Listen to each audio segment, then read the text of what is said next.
The year is 586 BCE. In the ancient city of Jerusalem, smoke rises into a copper sky. Not the fragrant smoke of sacrifice, but the acrid plume of destruction. The most sacred structure in the ancient Near East, Solomon Temple, the dwelling place of Yahweh himself, burns.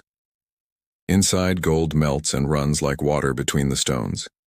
Cedar beams imported from Lebanon 4 centuries earlier crack and crash to the marble floors. The Ark of the Covenant, the golden vessel containing the tablets of divine law, has vanished. And at the city gates, the Babylonian army watches as nearly 400 years of Judean independence ends in flame and exile. This is not merely the destruction of a building. This is the death of a world. To understand the catastrophe of 586 BCE, we must first understand what was lost. The temple was never just architecture. It was the cosmic axis, the point where heaven touched earth, where the invisible God of Israel chose to make his presence known. When Solomon dedicated this house in approximately 957 BCE, the Hebrew Bible records that a cloud so thick with divine glory filled the sanctuary that the priests could not perform their duties. The building itself was a theological statement rendered in stone and precious metal, a declaration that the God who delivered slaves from Egypt now dwelt among them as king. The structure stood on Mount Moriah, the traditional site where Abraham had nearly sacrificed Isaac, binding together Israel's ancestral narratives with its present reality. The temple complex occupied roughly 500 cubits in length and breadth, approximately 750 feet on each side, though the sanctuary itself was far smaller. The Holy of Holies, the innermost chamber where the ark rested, measured only 20 cubits in each direction. A perfect cube of consecrated space entered only once each year by the high priest on Yom Kippur. The walls were overlaid with gold. The floors were cypress, and carved into every surface were cherubim, those mysterious guardian beings, neither quite angel nor quite animal, along with palm trees and flowers, as if Eden itself had been reconstructed within Jerusalem walls. But the temple was more than sacred geometry.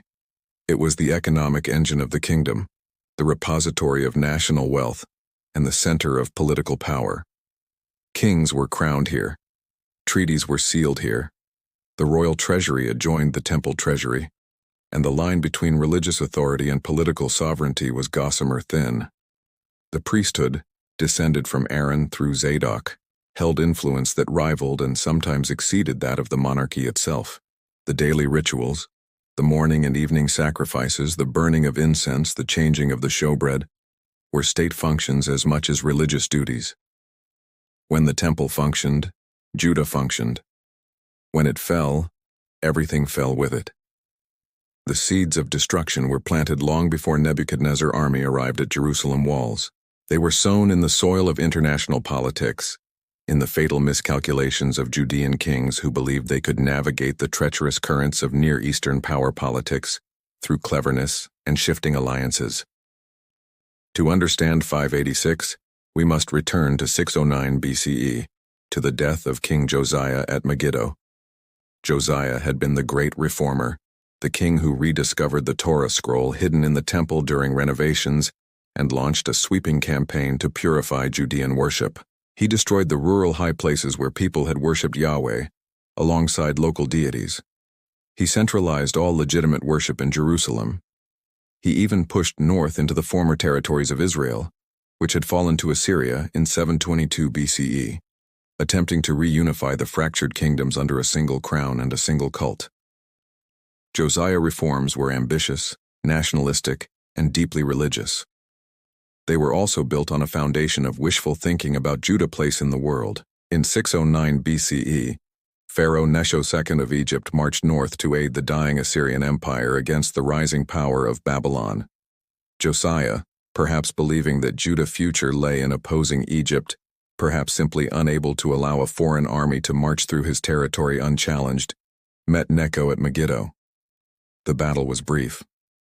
Josiah died in his chariot, shot by Egyptian archers, and with him died the illusion of Judean independence. His son Jehoahaz ruled for 3 months before Necho deposed him and installed his brother Jehoiakim as a puppet king. Judah had become a vassal state, and the question was no longer whether it would be dominated by a foreign power, but which power would dominate it? Jehoiakim was everything his father was not. Where Josiah had been pious and reform-minded, Jehoiakim was cynical and self-serving. The prophet Jeremiah condemned him for building a lavish palace with forced labor, while his people suffered under Egyptian tribute demands. Jehoiakim paneled his chambers with cedar and painted them vermilion while the temple treasury was drained to satisfy Necho tribute requirements. He seemed to understand nothing of his father's vision, caring only for the trappings of power without the substance of leadership. And when the balance of power shifted, Jehoiakim shifted with it. Always too late. Always in the wrong direction. In 605 BCE, at Carchemish on the Euphrates, the Babylonian crown prince Nebuchadnezzar shattered the combined Egyptian and Assyrian armies in one of the ancient world decisive battles. The Assyrian Empire, which had dominated the region for centuries, ceased to exist. Egypt retreated behind its borders, and Babylon emerged as the sole superpower of the Near East. For small kingdoms like Judah, the strategic calculation was simple: submit to Babylon or be destroyed. Jehoiakim submitted. For 3 years he paid tribute to Nebuchadnezzar. Then, inexplicably, he rebelled. The rebellion of 601 BCE was a catastrophic error born of either desperation or delusion. Perhaps Jehoiakim believed that Egypt would come to his aid. Perhaps he thought Babylon was weaker than it appeared. Perhaps he simply could not bear the humiliation of vassalage any longer. Whatever the reason, the result was predictable. Nebuchadnezzar dispatched Babylonian troops along with auxiliary forces from Aram, Moab, and Ammon, Judah neighbors, eager to curry favor with their new overlord. They raided Judean territory, destroying villages and farms, weakening the kingdom without committing the full Babylonian army. Jehoiakim died in 598 BCE under mysterious circumstances, possibly assassinated by his own court, possibly killed by raiders. His 18-year-old son Jehoiakim inherited a kingdom in collapse. The young king reign lasted 3 months and 10 days. In the spring of 597 BCE, Nebuchadnezzar himself arrived with the full Babylonian army. Jerusalem was surrounded. There was no relief force coming from Egypt. There was no miraculous deliverance. Jehoiakim, perhaps displaying more wisdom than his father, surrendered before the siege could destroy the city. Nebuchadnezzar's terms were harsh but not annihilating. He looted the temple treasury, carrying off the golden vessels that Solomon had crafted, the sacred implements that had served in worship for 4 centuries. He took Jehoiakim into captivity, along with the royal family, the court officials, the craftsmen, the warriors, anyone who might form the nucleus of future resistance. 10,000 people, the Bible records, were marched to Babylon. The poorest of the land were left behind to tend the vineyards and fields. Nebuchadnezzar installed Jehoiakim's uncle Mattaniah as king, renaming him Zedekiah. Yahweh is my righteousness. The name was either cruelly ironic or desperately hopeful, perhaps both. Zedekiah was 21 years old, thrust into power by foreign conquerors, ruling over a depleted kingdom with empty treasuries and a traumatized population. His authority was constantly undermined by those who regarded the exiled Jehoiakim as the legitimate king. The priesthood was divided, the royal court was fractured, and into this chaos spoke the prophets offering competing visions of Judah's future. Jeremiah preached submission. He walked through Jerusalem's streets with a wooden yoke on his shoulders, declaring that Yahweh himself had given dominion over all nations to Nebuchadnezzar. To resist Babylon was to resist God's will. The exile would last 70 years, Jeremiah proclaimed, and only by accepting this judgment could Judah hope for eventual restoration. His message was politically defeatist and theologically radical. The idea that the God of Israel would side with a pagan empire against his own people was almost blasphemous. Jeremiah was beaten, imprisoned, thrown into a cistern and left to die in the mud. He was rescued, barely, and continued preaching the same message. Against Jeremiah stood other prophets, men like Hananiah, who declared that Babylon power would be broken within 2 years, that the temple vessels would be returned, that the exiles would come home in triumph. These were the voices the people wanted to hear, and they were the voices Zedekiah was inclined to believe. The king wavered. caught between the harsh realism of submission and the seductive possibility of liberation. Egyptian diplomats whispered promises of military support. Neighboring kingdoms murmured about coordinated rebellion. And in Jerusalem, a war party gained influence, arguing that honor and faith demanded resistance. For 8 years, Zedekiah maintained his vassalage to Babylon. For 8 years, tribute flowed to Mesopotamia, while Judah slowly recovered from the devastation of 597. But beneath the surface of compliance, conspiracy bubbled. In 589 BCE, Pharaoh Psamtik II visited Palestine, and a new wave of anti-Babylonian sentiment swept through the Levantine kingdoms. When Psamtik died and his son Apries took the throne, Egypt once again began making aggressive moves in the region. And Zedekiah, despite everything, despite the lessons of his predecessors, despite Jeremiah's warnings, despite the obvious futility of resistance, rebelled. The timing was disastrous. Nebuchadnezzar was at the height of his power, his armies battle-hardened, and his supply lines secure. The other small kingdoms that might have joined the rebellion remained quiet or actively sided with Babylon. Judah stood essentially alone, trusting in Egyptian promises that proved as substantial as morning mist. In January of 588 BCE, the Babylonian army arrived at Jerusalem walls and began to dig in for a long siege. Ancient siege warfare was a nightmare of engineered starvation. The Babylonians built a circumvallation around Jerusalem, a wall of earth and timber that surrounded the city completely, cutting off all supplies and communications. Siege towers were constructed, battering rams brought forward, archers positioned to kill anyone who appeared on the city walls. Inside Jerusalem, Zedekiah commanders rationed food and water, knowing that the city's survival depended on how long provisions could last and whether the promised Egyptian relief force would arrive. The siege was briefly lifted in the summer of 588, when an Egyptian army did appear, marching north into Palestine. The Babylonians turned to meet this threat, and for a few weeks Jerusalem could breathe. Supplies trickled in. Hopes rose. Perhaps the prophets of liberation had been right after all. Perhaps Yahweh would deliver his city as he had delivered it from Assyria a century earlier, when Sennacherib's army mysteriously withdrew, after losing 185,000 men in a single night. Perhaps the temple inviolability would be proven once more. But the Egyptian army was defeated or withdrew without engaging. The sources are unclear, and the Babylonians returned to Jerusalem with renewed fury. The siege resumed, and this time there would be no reprieve. As months stretched into a year and then into 18 months, conditions inside Jerusalem became apocalyptic. Food supplies dwindled and then disappeared. The Book of Lamentations records that the hands of compassionate women boiled their own children for food. Whether literal or poetic hyperbole, the image captures the horror of the city's final days. Disease spread through the crowded streets. The wealthy who had hoarded supplies found their gold useless when there was nothing to buy.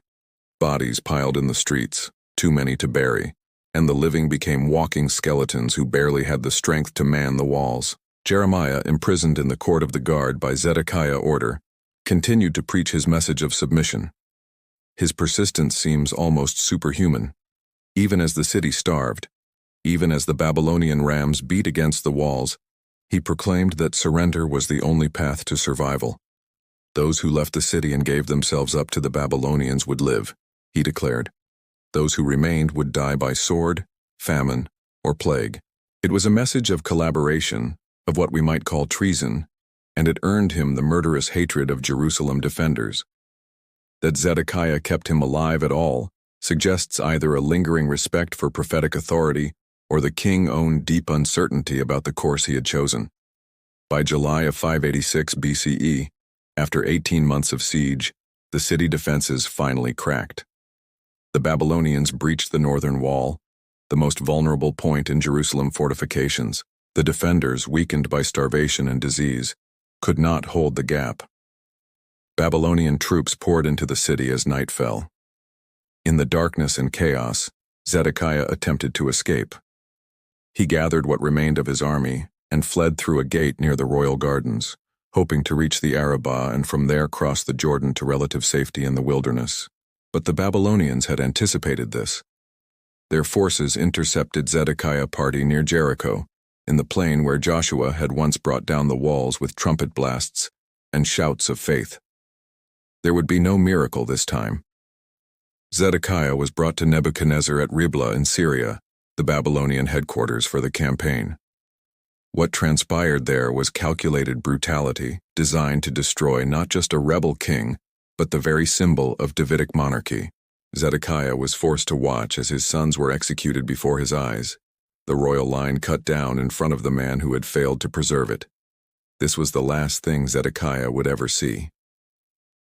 The Babylonians then gouged out his eyes, bound him in bronze shackles, and led him to Babylon, where he would die in prison. The punishment was precise in its symbolism. Zedekiah saw his dynasty end, and then he saw nothing at all, left to live in darkness with that final image burned into his memory. In Jerusalem, the Babylonian army set about systematic destruction. This was not the random pillage of a conquered city, but a deliberate erasure of Judean independence and identity. Every structure associated with power and resistance was targeted. The royal palace, built by Solomon and expanded by subsequent kings, was burned. The mansions of the nobility were torched. The city walls were demolished, stone by stone, until Jerusalem was defenseless, unable to resist any future authority. But the symbolic center of destruction was reserved for the temple. For a month after the breach, the temple still stood. Perhaps the Babylonians were initially hesitant to destroy so sacred a structure. Perhaps they needed time to loot it thoroughly.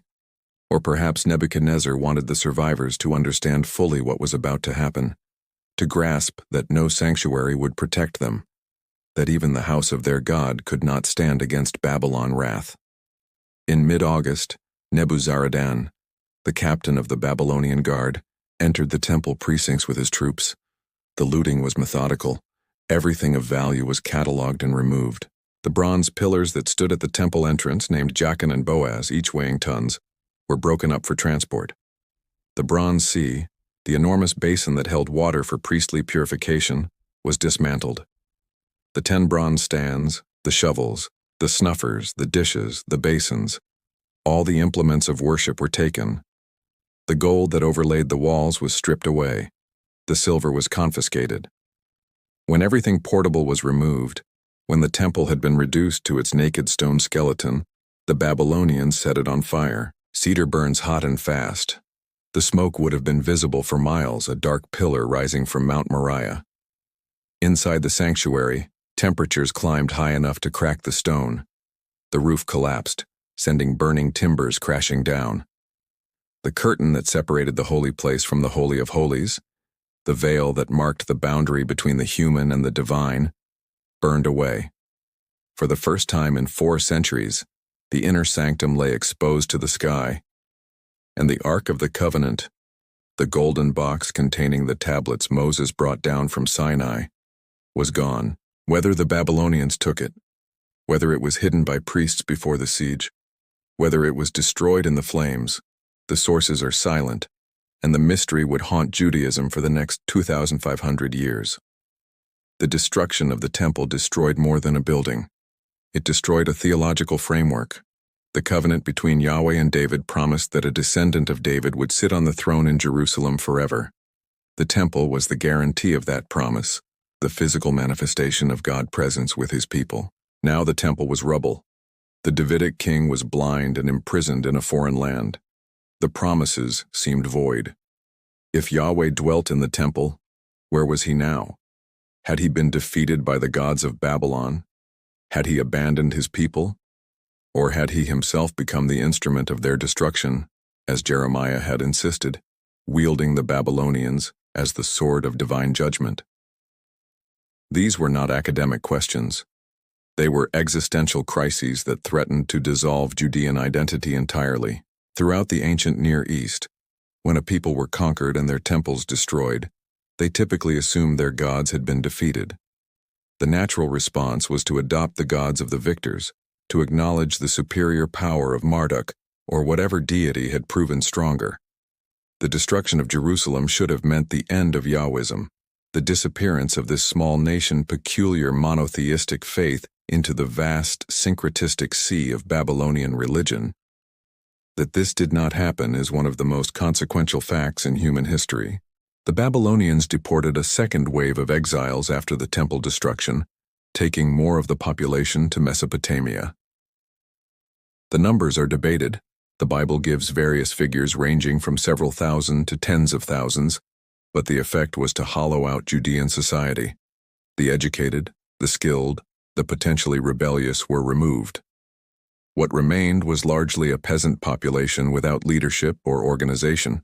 Gedaliah, a Judean nobleman from a family that had supported Jeremiah, was appointed governor of the province, ruling from Mizpah since Jerusalem was now uninhabitable. For a few months there was a fragile stability as refugees returned to their lands and attempted to resume farming.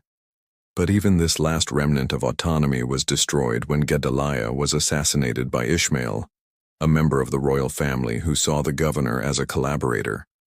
The assassins fled to Ammon, and the remaining Judean leaders, fearing Babylonian retaliation, fled to Egypt, dragging Jeremiah with them against his will. The land of Judah, empty of its people, fell silent. In Babylon, the exiled community faced an unprecedented challenge: how to maintain identity without land, without temple, without sacrifice, without priests performing the daily rituals that maintained cosmic order. They were in the belly of empire, living in the shadow of the Ishtar Gate, watching the New Year procession where Marduk's statue was paraded through streets they would never consider holy. The temptation to assimilate must have been overwhelming. Babylon was not oppressively brutal to its conquered peoples. Deportees could own property, engage in business, rise to positions of relative prominence. The exiled king Jehoiakim was even released from prison late in life and given a place at the Babylonian royal table. The path of least resistance was to become Babylonian, to let Yahwism fade into a nostalgic memory of old traditions that no longer served any purpose. But in exile, something unexpected happened. Without the temple, worship moved to the home and the community gathering. Without sacrifice, prayer and the study of texts became central to religious life. The stories of Israel were collected, edited, compiled into scrolls that could be carried and read, independent of any sacred geography.